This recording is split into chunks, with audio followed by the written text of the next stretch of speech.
And then the teeth are fake names. Oh, that's so clever.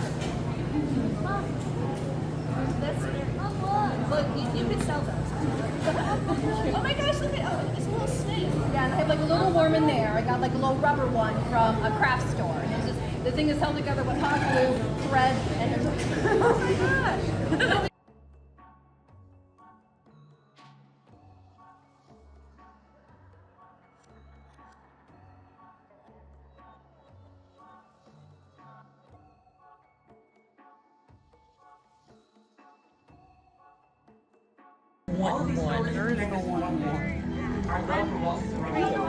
Oh my gosh. I've already seen this movie though. I went yesterday with my mom, yes. There was like a 3 o'clock show and I'm like, okay, I need to see that.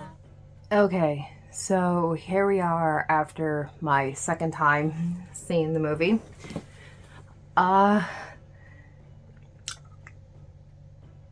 Let's review, shall we? Am I gonna do this whole review in cosplay? Let's see how far I last, because it's after midnight. This is after my second time seeing Beetlejuice. I saw it yesterday, Thursday at 3 o'clock. That's when Cinemark in my area first opened up and did showings. That one was with my mother. The second one I saw with a whole group of friends of mine, all varying in many different ages. And basically, the consensus was it was alright. Now for my own review.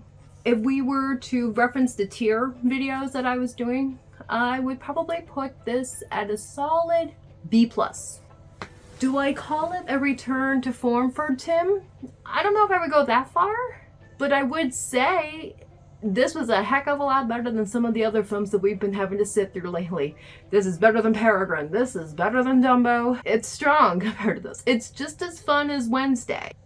Now let's just get started with some of the pros here.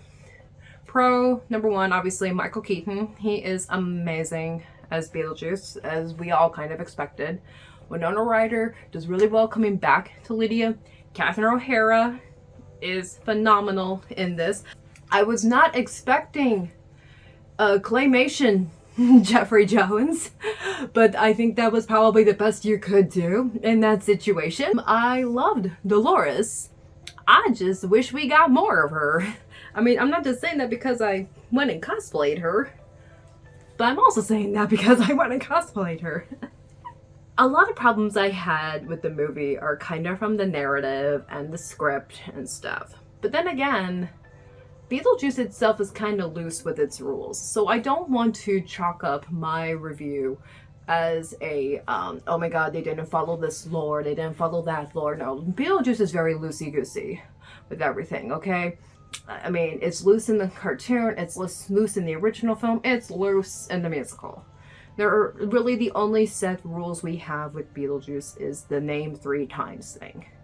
However he gets a way to manipulate things in the real world, whatever. My real problems, though, are kind of like the fact that it felt like it was juggling way too many plates at once. We have the Rory storyline, we have the Astrid storyline, we have the Dolores storyline, we have Wolf Jackson, we have this and that and this.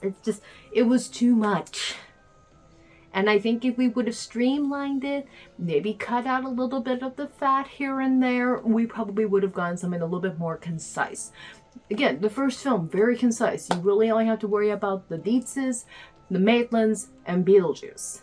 I mean, a lot of people are saying that, like, it feels like Dolores and Wolf Jackson and Rory are in their own film, while Lydia and Astrid are in their own film. And it feels like they tried to mush these two together when they probably would have been stronger as their own separate films. And sadly, that also meant that some of these things had to go by the wayside. Again, Dolores. Probably the one thing I was looking forward to. I wish there was more of her. I guess another thing too, I have a problem, or at least that I didn't like some of the song choices in the film. And I'm not talking about like Danny Elfman's soundtrack. No, his stuff is amazing. Like, you can hear where so many things are similar to the original Beetlejuice, but then you also hear where he's like twisting it a little bit. There's more theremin, weird background type type stuff in his theme. Basically, my big problem is like the big dance number scene. Spoilers, the whole wedding cake song, which was supposed to be kind of like the Day-O number, but it didn't quite make sense why it was the Day-O number. We're gonna go into like a little thing of diegetic versus non-diegetic music real quickly. Now, from what I understand, non-diegetic versus diegetic music. Diegetic meaning that it's music that is worked into the movie from a visible source. Non-diegetic is when the song is just put over on top just because.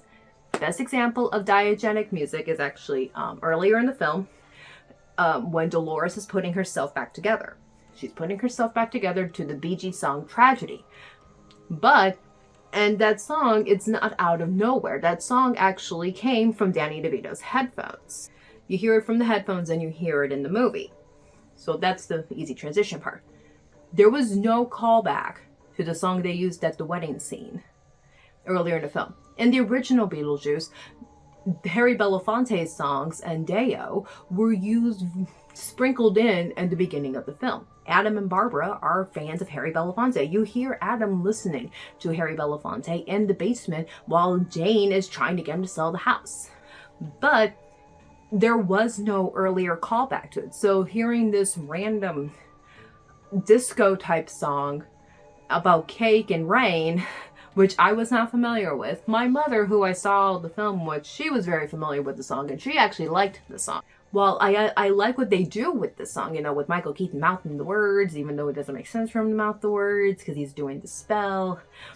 But either way, with everyone mouthing the words and all this stuff, that stuff was fun, but just the fact that the song choice itself is what threw me off.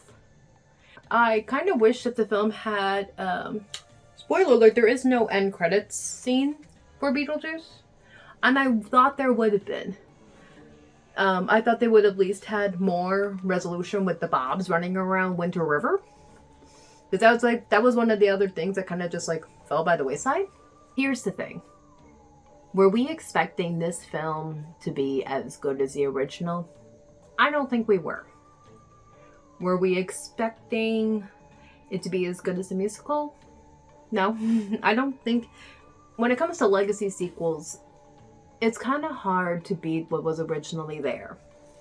We are making films in a completely different era now.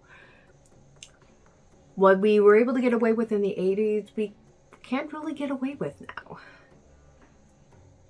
So basically what I'm trying to say here is, the fact that this movie that we got is as good as it is actually kind of a little bit of a miracle. So yes, I did have all those problems. I did have a lot of complaints and stuff. And these were complaints that I had before knowing that this was going to be Seth Grahame-Smith and the Wednesday writers. Because this was basically on par with that. This is probably the strongest thing that Seth Grahame-Smith has attached to with Burton. Because, he also did your Dark Shadows, and the less said about that, the better. And the Wednesday writers, they're okay.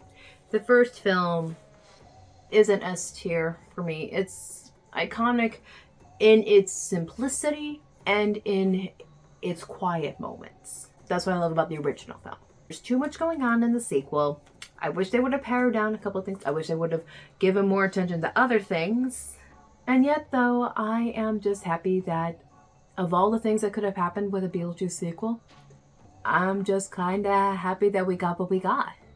At least it wasn't Hawaiian. Thank you for watching. If you have seen Beetlejuice Beetlejuice, comment below what you thought. Also, keep an eye out for the next couple of weeks. Eventually, sometime this month, I'm gonna be posting a video about how I made this little guy. He's a little damaged. I need to fix him before I do another photo shoot with him. But yes, I'm going to show you how I put all this together in another video. Anyway, again, thank you so much. Goodbye.